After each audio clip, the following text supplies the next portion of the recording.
স্ত্রী খুব অসুস্থ অবস্থায় আছে। এমন সময় স্বামী তার কাছে এলো। স্ত্রী তাকে জিজ্ঞেস করলো, ওগো তুমি তো আমাকে খুব ভালোবাসো, আমি মরে গেলে তুমি কয়দিন পর আবার বিয়ে করবা? স্বামী খুব চুপ হয়ে বলল, যেদিন তোমার কবরের উপর থেকে পানি শুকিয়ে যাবে সেদিন। স্ত্রী বলল, তুমি ঠিক বলছো তো? স্বামী বলল, হ্যাঁ আমি সত্যি করে বলছি।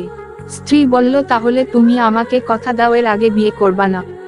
তখন স্বামী তার হাত ধরে কথা দিল যে স্ত্রীর কবর শুকিয়ে না যাওয়া পর্যন্ত সে বিয়ে করবে না। তারপর অনেক দিন অসুস্থ থাকার পর স্ত্রী মারা গেল। স্বামী অনেক কান্নাকাটি করে তাকে বিদায় দিল, ঠিকঠাক মতো কবরও দিয়ে আসলো। তারপর 3 থেকে 4 দিন পর স্ত্রীর কবরে গেল, এটা দেখতে যে তার কবর শুকিয়ে গেছে কিনা।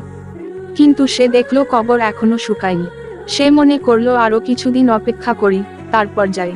তাই সে আবার 7 থেকে 8 দিন পর আবার গেল। সে তাও দেখলো কবর এখনো শুকায়নি। সে অনেকটা আশ্চর্য হয়ে এটা দেখার চেষ্টা করলো যে কবর কেন শুকায় না। সে অনেক সময় ধরে কবর পাহারা দিতে লাগলো। তারপর সকাল বেলা হঠাৎ করে দেখলো তার শালা একটা বালতিতে করে 1 বালতি পানি এনে কবরে ভিজিয়ে দিয়ে গেল। তখন সে তার শালা বাবুর সাথে কথা বলে এটা জানতে চাইল যে সে কেন এমনটা করে। তার শালা বলল, তাকে তার বোন মৃত্যুর আগে এটা করতে আদেশ দিয়ে গেছে, যেন সে তার কবরে প্রতিদিন সকালে 1 বালতি পানি দিয়ে যায়, যাতে কবর না শুকায়। প্রিয় বন্ধুরা, গল্পটি যদিও কাল্পনিক, তবুও এখানে স্বামীর প্রতি তার স্ত্রীর যে ভালোবাসা বা সে যে মরে গেল তার স্বামীর ভাগ কাউকে দিতে চায় না, সেটাই বোঝা গেছে।